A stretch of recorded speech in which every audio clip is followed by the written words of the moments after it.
Right, hello everybody. It's a very cold, wild, windy sort of evening. It's about 4:15. I've just finished work and I've come here to Carlungie Earth House to have a little look. Just need to get out of the house when I came home from work actually, so I thought I'll just come out here and see what's going on here and test my my Steadicam. Yeah, I'm going to test that and see how we get on with that. It's very windy, so it might just be a music video with images. I'll see what I can do.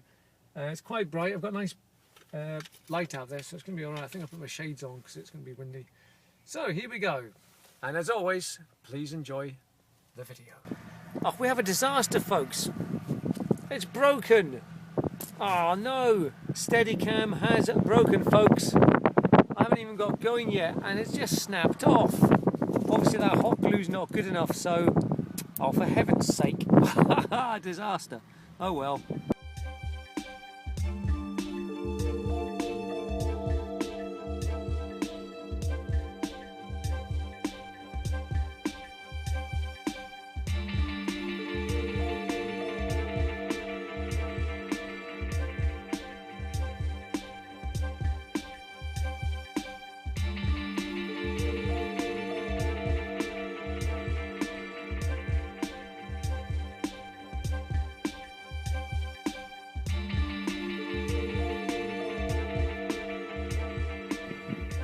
Okay folks, here I am then at Carlungie Earth House. I've managed to find a bit that's not very windy. Let me just extend my pod a little bit and flip the old glasses up. There we go, that's better. Now, I have with me here the Ancient Monuments of Tayside by Herbert Coutts.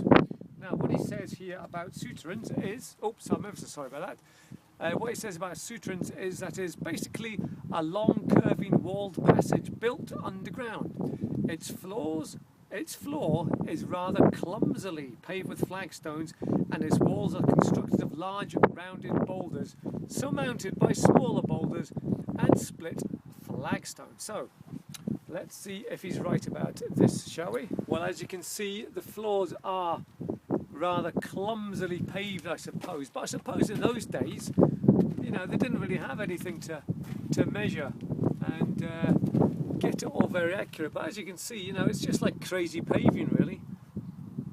And then, as he said, the boulders, they've got the bigger boulders surmounted by smaller boulders and little flagstones. So once again, it's a fantastic effort by these people. Look at this. I mean, this bit here, for example, look at the way they've just put the stones in there. I mean, somebody did that, you know, somebody was here doing it.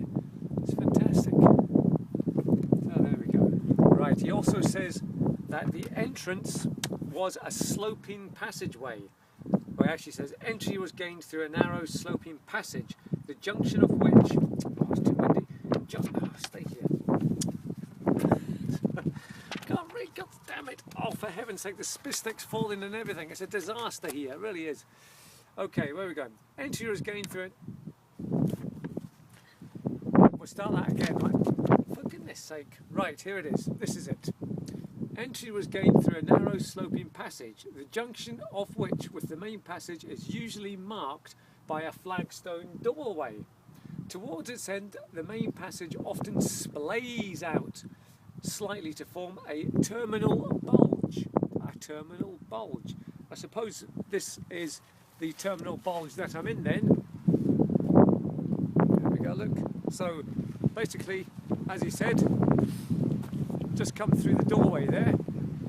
So there's the sloping passageway, and then it goes into the terminal bulge. There's a slope,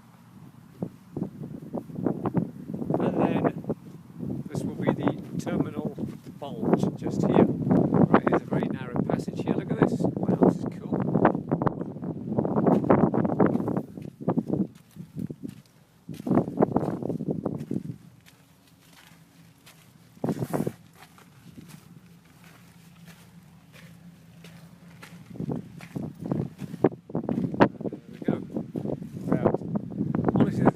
Over there doing something, farmer doing some field work. Right, well these earth houses, one here at Carlungie and the one just further on down at Ardesti, these are the only ones that have really been scientifically excavated and examined. So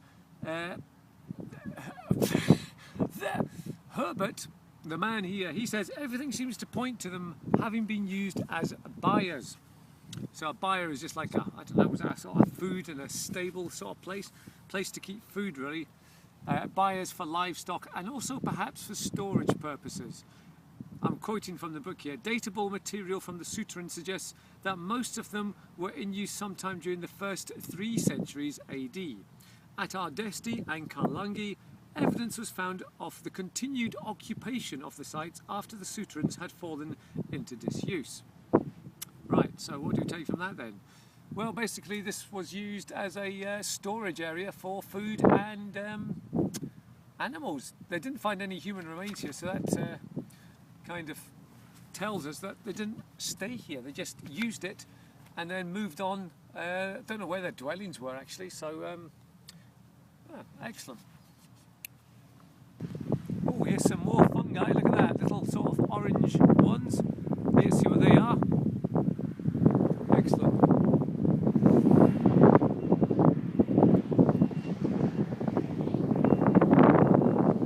Well, I found some more fungi. Look at this. This is don't know what these ones are. I need to obviously use my book. There's another one up here.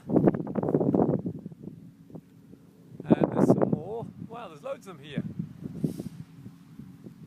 Crikey. There's another one. Oh, there's a beauty here. Look at this one. Wow, that's good. I like that one. That's awesome. Excellent. Oops. Right, so as I was saying, if you are interested in this kind of stuff, then do check out Flying Brian's video where he had his quadcopter and he went up and you get a fantastic view of this place from the air. That's Fly Too High Productions, Flying Brian. I'll try and leave a link on it somewhere. I'm useless at that kind of technical stuff, but I'll try and put a link to it. There's loads of fungi here, by the way. Excellent.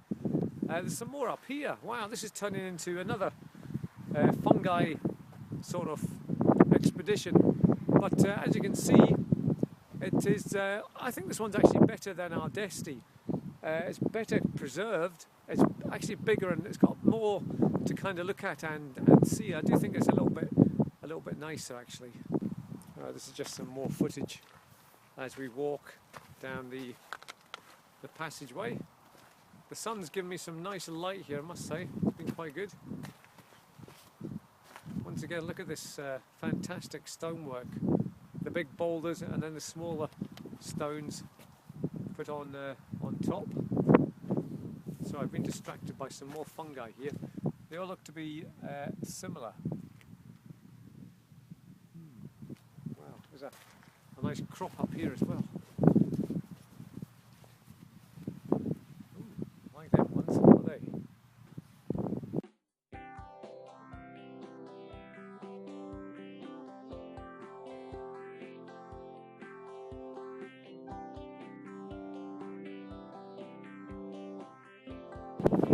Right, I'm now looking for the SPiS card that Karen and Brian left here, but I just can't find it. It must have been taken, somebody else must have found it. Ah well, I'll have another little look around and then I think it'll be time to go. It's very cold.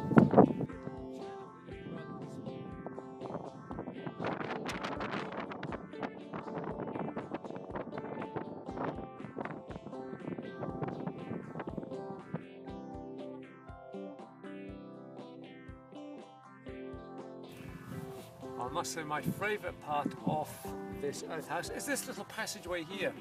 It's very small and densely populated with these flagstones, just all of them going all the way up. This must have just been one of the passageways in, I would think. It's just so well made. It's like a little maze almost. It's brilliant. I love it. I mean, I'm touching a stone here that somebody from centuries ago must have put that stone in here. And you know, the thing about these places are they were built to last. Well, they have certainly lasted because they're still here, and they'll probably still be here long after I'm dead, long after you're dead as well, folks. You know, they're going to still be here for generations and generations, and yet houses that were built over there maybe 10-20 years ago, they're starting to fall down. So maybe everybody should go back to living like this and just having a couple of goats and hens and chickens and seeing how they get on. No internet, no TV, no iPads, nothing like that. How would you survive? How would I survive, actually? I mean, how would we manage to survive in this environment now? I mean, look, come on guys, would you survive? I don't think I would. I'd be running home at the slightest noise here, I tell you. But anyway, they made them to last, and they certainly have lasted. So I suppose on the SPiSometer, we're going to just give this one a 3, or maybe a 3.5, because it's here, it's signposted, you know.